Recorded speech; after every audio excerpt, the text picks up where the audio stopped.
ಕೈ ಬಿಡೇನು, ಕೈ ಬಿಡೇನು, ಆ ಮಾತು ಹೇಳಿದ ತಾ ಹೇಳಿದ ನಲ್ಲವೇ. ನಾ ಕೈ ಬಿಡೇನು, ನಾ ಕೈ ಬಿಡೇನು, ಆ ಮಾತು ಹೇಳಿದ ತಾ ಹೇಳಿದ ಯೇಸು ಕೈ ಬಿಡನು ದೈನಂದಿನ ಸತ್ಯವೇದ ಅಧ್ಯಯನಕ್ಕೆ ನಿಮ್ಮೆಲ್ಲರನ್ನು ಆಹ್ವಾನ ಮಾಡ್ತೇನೆ. ಇಂದು ಸಹ ನಾವು ನೀನು ಯಾರು, ಹೂ ಯು ಆರ್, ನೀನು ಕ್ರೈಸ್ತನು ಎಂಬ ವಿಷಯದ ಕುರಿತು ಸಂದೇಶವನ್ನು ಕೇಳಿಸ್ಕೊಳ್ಳೋಕೆ ಹೋಗೋಣ. ನಮ್ಮ ಸಭೆಯಲ್ಲಿ ಅನೇಕರಿಗೆ ಸಂದೇಶದ ಮೂಲಕವಾಗಿ ಆಶೀರ್ವಾದವಾಗಿತ್ತು, ನಿಮಗೂ ಅದು ಆಶೀರ್ವಾದವಾಗಿರುತ್ತೆ. ಎಷ್ಟೋ ಜನಕ್ಕೆ ಇವತ್ತು ಯೇಸು ಸ್ವಾಮಿ ಬರೀ ಕ್ಷಮಿಸುವಂತ ದೇವರಾಗಿದ್ದಾರೆ. ಬಟ್ ಗುಡ್ ನ್ಯೂಸ್ ಏನ್ ಗೊತ್ತಾ, ನೀನು ಎಷ್ಟೇ ಪಾಪ ಮಾಡಿರು, ನೀನ್ ಪಶ್ಚಾತ್ತಾಪ ಪಟ್ಟು ನೀನ್ ಯೇಸುವೇ ನನ್ನ ಕ್ಷಮಿಸು ಅಂದ್ರೆ ಈ ವಾಕ್ಯದ ಪ್ರಕಾರ ಯೇಸು ಸ್ವಾಮಿ ನಿನ್ನ ಕ್ಷಮಿಸಿದ್ದಾರೆ. ಸಿಂಪಲ್.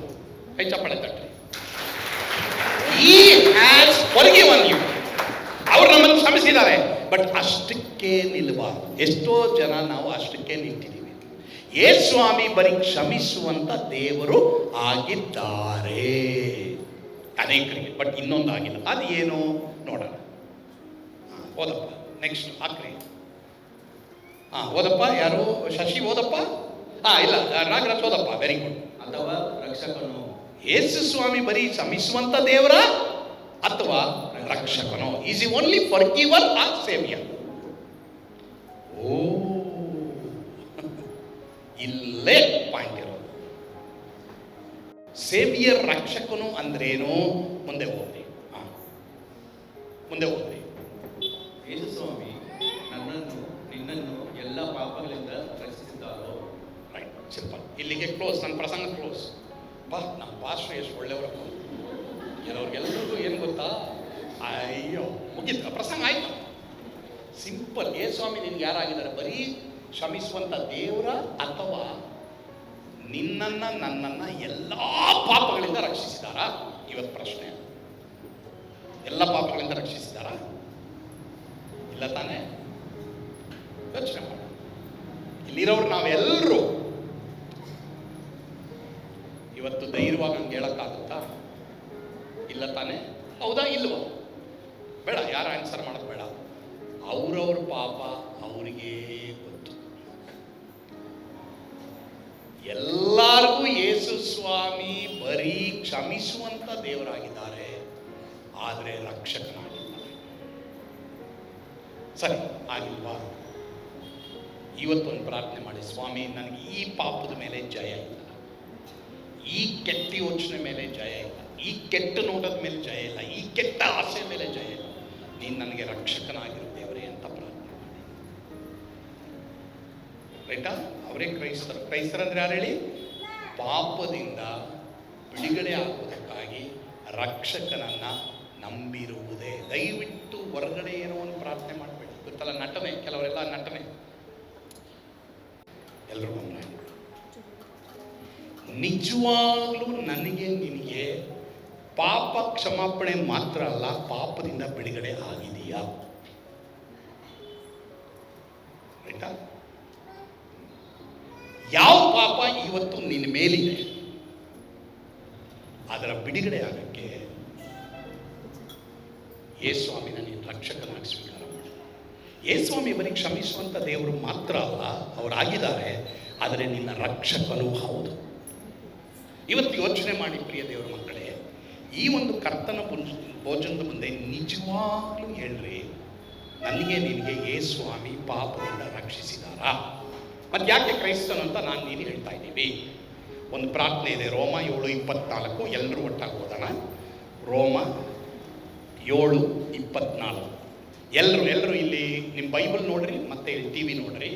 ಇವಾಗ ಎಲ್ಲರೂ ಒಟ್ಟಾಗಿ ಓದೋಣ. ಓಕೆ, ಎಲ್ಲರೂ ಒಟ್ಟಾಗಿ ರೋಮ 7 24.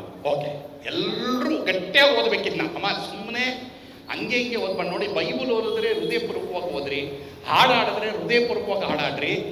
ಪಾಪದಿಂದ ಬಿಡುಗಡೆ ಆಗಕ್ಕೆ ನಾನು ನೀನು ಯೇಸುಸ್ವಾಮಿ ನಂಬಿರೋದು. ಹಲ್ಲೆಲೂಯಾ. ಬರೀ ಕ್ಷಮಿಸುವುದಕ್ಕೆ ಮಾತ್ರವಲ್ಲ, ಅದು ಸಹ ಇದೆ. ಆದರೆ ಪಾಪದಿಂದ ಬಿಡುಗಡೆ ಆಗಕ್ಕೆ ಯೇಸುಸ್ವಾಮಿ ನನಗೆ ನಿನಗೆ ಸತ್ತಿದ. ಓದೋಣ, ಎಲ್ಲರೂ ಓದೋಣ. 1 2 3 ಸ್ಟಾರ್ಟ್. ಅಯ್ಯೋ, ನಾನು ಎಂಥ ದುರವಸ್ಥೆಯಲ್ಲಿ ಬಿದ್ದ ಮನುಷ್ಯ. ಇಂಥ ಮರಣಕ್ಕೆ ಒಳಗಾದ ಈ ದೇಹದಿಂದ ನನ್ನನ್ನು ಬಿಡಿಸುವವರು ಯಾರು? ಬಿಡಿಸುವವನು ಇದ್ದಾನೆಂಬುದಕ್ಕಾಗಿ ನಮ್ಮ ಕರ್ತನಾದ ಯೇಸು ಕ್ರಿಸ್ತನ ಮೂಲಕ ದೇವರಿಗೆ ಸ್ತೋತ್ರ. ಹೀಗಿರಲಾಗಿ ನನ್ನಷ್ಟಕ್ಕೆ ನಾನೇ ಮನಸ್ಸಿನಿಂದ ದೇವರ ನಿಯಮಕ್ಕೆ ಆಳಾಗಿಯೂ ಶರೀರ ಭಾವದಿಂದ ಪಾಪ ಎಂಬ ನಿಯಮಕ್ಕೆ ಆಳಾಗಿಯೂ ನಡೆದುಕೊಳ್ಳುವರಾಗಿದೆ. ಪ್ರಶ್ನೆ, ಎಲ್ಲರೂ ಈ ಪ್ರಶ್ನೆ ಓದ್ರಿ ನನ್ನ ಮುಂದೆ. ಓದ್ರಿ.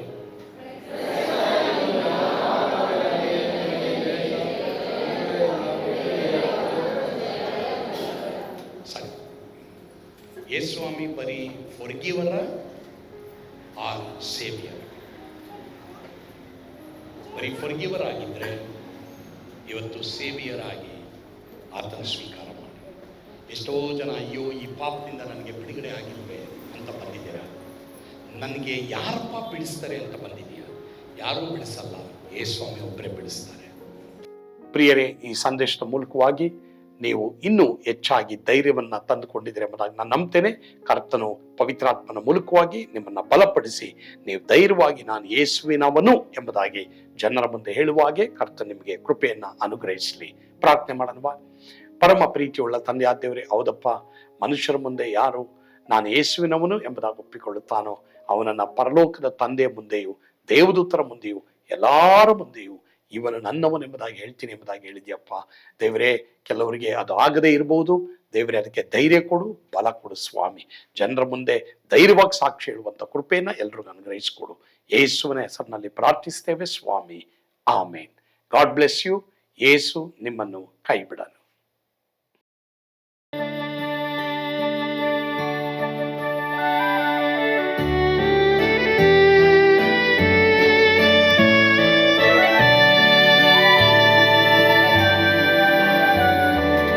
ಓ ಎಂಥ ಅದ್ಭುತವಾದ ದಿನ, ನಾನೆಂದಿಗೂ ಮರೆಯೇನು.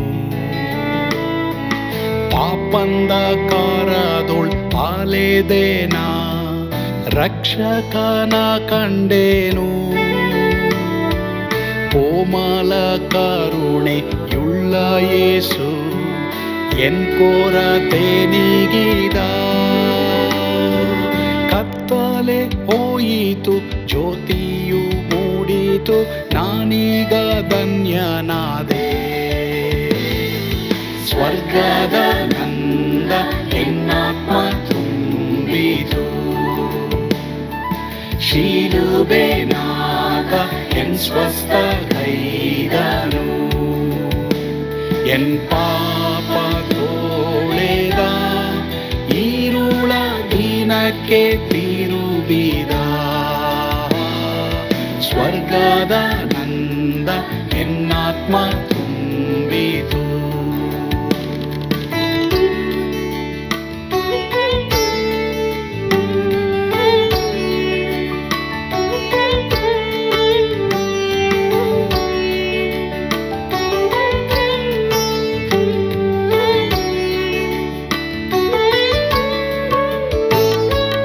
ಆತ್ಮನ ನೂತನ ಜನ್ಮದಿಂದ ದೇವಪುತ್ರನಾದೇನು.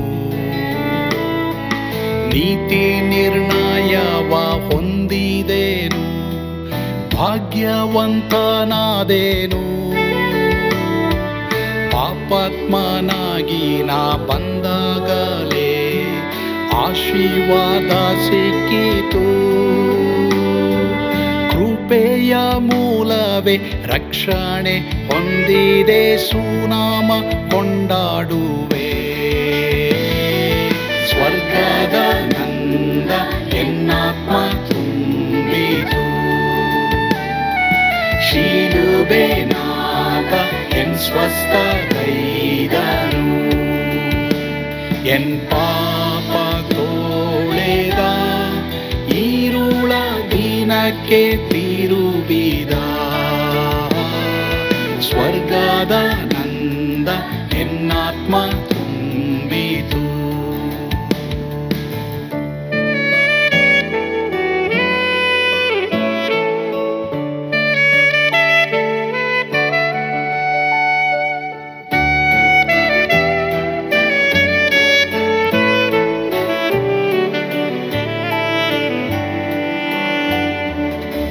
ಅನಂತ ನಿರೀಕ್ಷೆ ಏನಾಗಿದೆ, ಕಾಲವು ತೀರಲಾಗಿ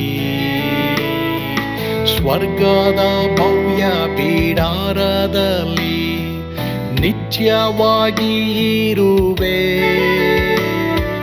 ಶಿಲುಬೆ ನನಗೆ ಆಶ್ರಯವೇ, ನಂಬಿಕೆಗಾಧಾರವೇ. ನಿತ್ಯ ಐಶ್ವರ್ಯವ ದಿವ್ಯಾಶೀರ್ವಾದವ ಕರ್ತ ಇವನೇ ನಗೆ. ಸ್ವರ್ಗದ ನಂದ ಎನ್ನಾತ್ಮ ತುಂಬಿತು. ಶಿಲುಬೆನಾಗ ಎನ್ ಸ್ವಸ್ಥ ಗೈದನು. ಎನ್